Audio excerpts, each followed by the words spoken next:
Hi everyone, my name is Chris Martin. Welcome to Keto with me. It is day 70 on my journey back into keto. If you're new to my channel, check out my day 0 video, which covers the reasons of why I created this video series. All right, let's roll the clip.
All right, that was my week 10 clip. So, so through day 70 that is. So the good news is that I'm continuing on my journey under 200. That was, as last week, I broke 200.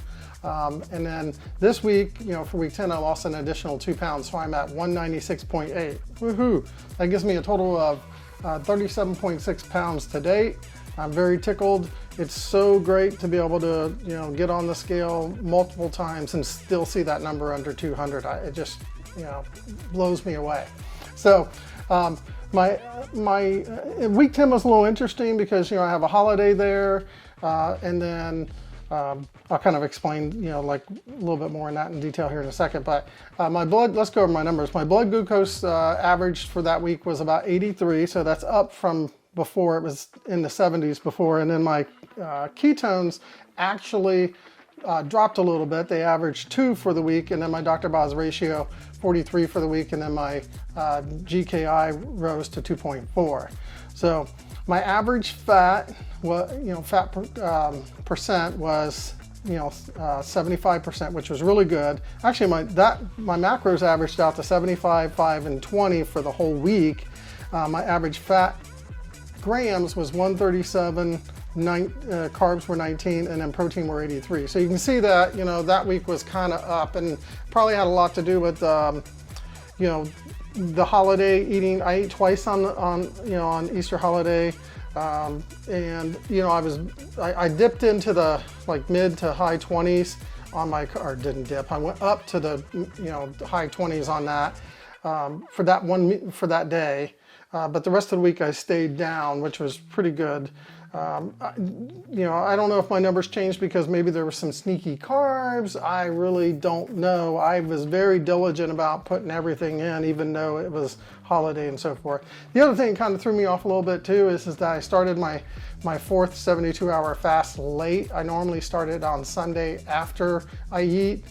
But my buddies and I usually do this wing place get together about every quarter or so, and we always do it on a Monday. So for this particular week, I had the holiday, and then I had on Monday, the wings with the guys and stuff like that. And I ate a lot that day, even though I kept my carbs under where it needed to be, but it's still, I think just the combination of all that just kind of caused some things to be a little different. But I started my fast on Monday after I finished wings, and then, my fourth fast, wrapped up the day after, which, I record this thing a day or two after anyway, so I'm done with that fourth fast. So you'll hear about that one again probably next week. So just looking to see if I have any other notes that I wanted to say here.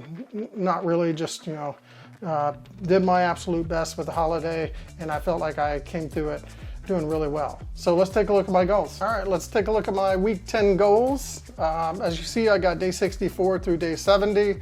My sleep is still doing really well, averaging a little higher actually, 7.7, so I put myself in beast mode on that.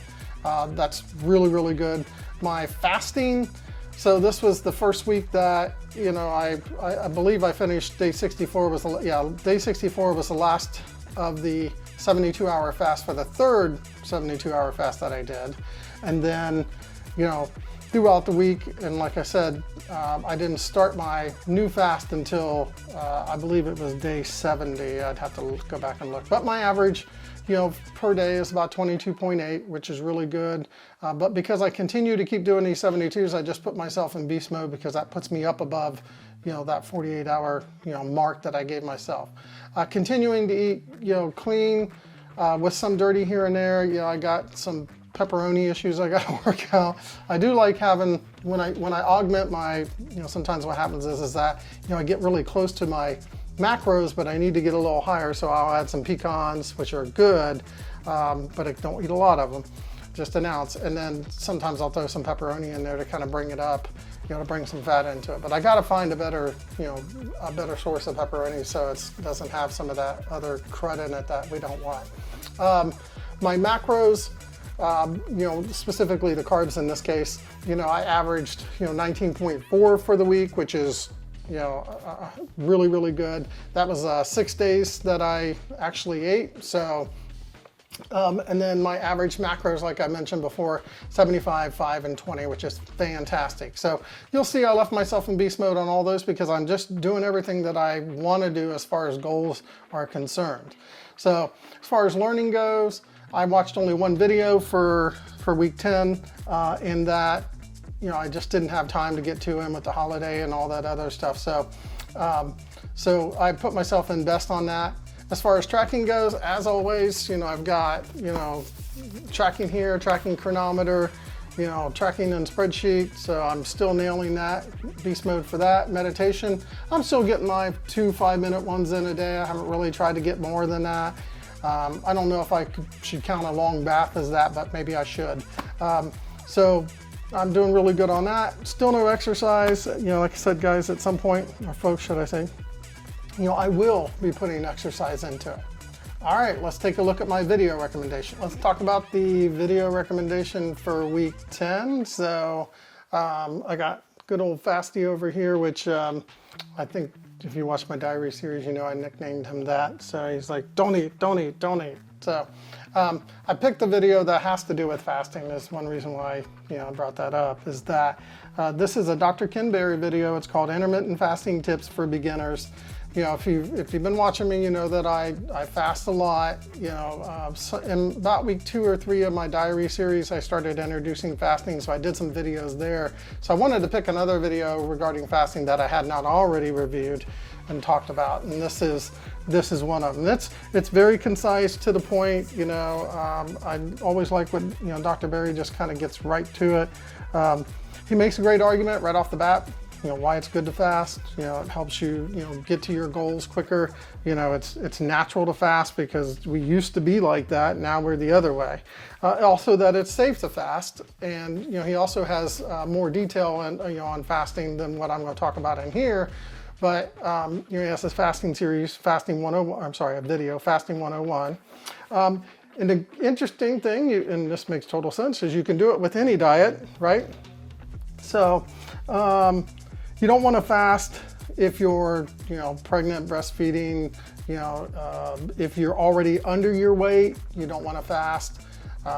But and also if you're diabetic, you can fast, you just have to work with your doctor to do it. So he wants to get those, disclaimers or, concerns right out of the way and say, hey, make sure you don't do this unless you're this. So here are his tips. He has about 8 of them. He didn't really say there was 8, but that's kind of what I got out of it. He said always have liquid available, whether like if you're doing sipping on ice water, you know, salt water, you know, tea, unsweetened tea, you know, plain black coffee, seltzer water, something like that. His second tip is using real salt. He actually had a little bit of the real salt shaker there with him. That's the one that Dr. Boz recommends also. That's what I use. I usually take and put it in the water. What he mentioned was, and I didn't even think about this, he said just take a pinch and put it on your tongue. That might actually work a little bit better for me because I don't mind drinking the salt water. It's just that, you know, I'm one of those people who binge drink of anything. So that's why I stopped drinking soda on March 16, 2009. Yes, I know exactly the date because that was one of the things that used to keep my weight up is drinking too much soda. So I just stopped long ago. So, so I'm going to try the pinch, you know, this coming week versus, you know, just mixing it with the water like I do. Other things too is that, you know, can help you is, you know, making sure that you have minerals, which that real salt actually has minerals in it, but you might have some other deficiency that you may need to figure out, and you can add that and it probably could help fix some of those hunger pains. And, you know, importantly, you know, the pains will come, but they will also go. So it's not like it's going to come and you're going to be like that for days. And that's what happens with me. When I'm on a 72-hour fast, the absolute hardest part is the 24-hour mark after I start. So that's, you know, because I usually eat one meal a day, so my body's kind of expecting me to eat around that time, you know, on that first day. So usually I work through that. Once I get past that, you know, at 7 or 8 o'clock, I'm good. I mean, I'm totally good even through the 48-hour mark, right up to the 72. I don't really have any issues after that first 24, which, you know, seems to be a very good pattern for me. So I know now what to do to work through it and stuff like that. He also said, here's a tip, don't do fasting on it if you're having a bad day. You know, you don't want to punish yourself, you know. Also don't do it in like, you know, punishment for like eating poorly the day before, like I'm gonna fast the next day. You want to be in the right mindset, you know, and so forth. He has a name for this method that I follow, and I didn't realize that's what they called it, but he said that you could do the tack-on method, which is, you know, what you do is like, you know, we naturally fast when we're sleeping. Well, maybe you just extend your morning 1 hour and then extend, you know, shorten your you know, I mean, extend the end of the day. So you're kind of like 2 hours, and then you just keep doing 2. You know, I'm sorry, 1 hour, until you get to where you're able to do it. I kind of never really fixated so much on the evening one. My method is kind of the tack-on method, but I always just kind of did the morning, you know, because I'm not a big morning eater anyway. But I would just add an hour, add an hour, add an hour, add an hour until I was at noon, and then I'd add another hour, add an hour. And my evening was always pretty good, because as soon as I'd eat in the evening around 6, I'm usually pretty good. You know, I usually don't go back and eat again. So I think that method is definitely a good one to follow. He also said stay busy. You know, he suggested reading the best fasting book in the world, which is by Jason Fung, The Complete Guide to Fasting. And that's actually on my to-do list to actually read as well. I'm so glad he mentioned it again. Another tip, do it with a buddy. So I do it on my own, but my brother has started fasting now, and his first 48-hour fast was last week. So we were on the first together, the first 48 hours. So that was kind of cool. So we did kind of support each other on that. Another thing he said to do, stay out of the kitchen. And that makes 100% sense. And no stashing snacks somewhere else. And it is, I gotta admit, when I'm fasting and I go into the kitchen to make something for the kids and stuff like that, it is absolutely, you know, harder to do because I'm making something for the kids, you know, but for myself, I'm like, Most of the time I'm okay, but it does tend to trigger it, you know, being in that kitchen. He said that, you know, he reiterated that you can do fasting with any diet, just like I said before, but it would absolutely be harder to do it on the standard American diet and high carb because, you know, when you're on keto or low carb, your body, is being stimulated with, protein and fat. Fat, protein is really what you should focus more on, fat, and you become more satiated. So if you're doing it on a high carb diet, it's definitely much harder. And I agree, because I've tried fasting on standard American diet, and it's like literally impossible for me. I just can't even do it at all. So, but I know some people can. So that's it for my video recommendation for week 10. I hope you enjoyed it. All right, that's it for day 70, technically week 10. I hope you enjoyed watching today's video. Please like and subscribe so you can keto with me. As always, if you have any comments or questions, please leave them down below. Just remember, nobody's perfect. Be a coach, not a critic, and take care.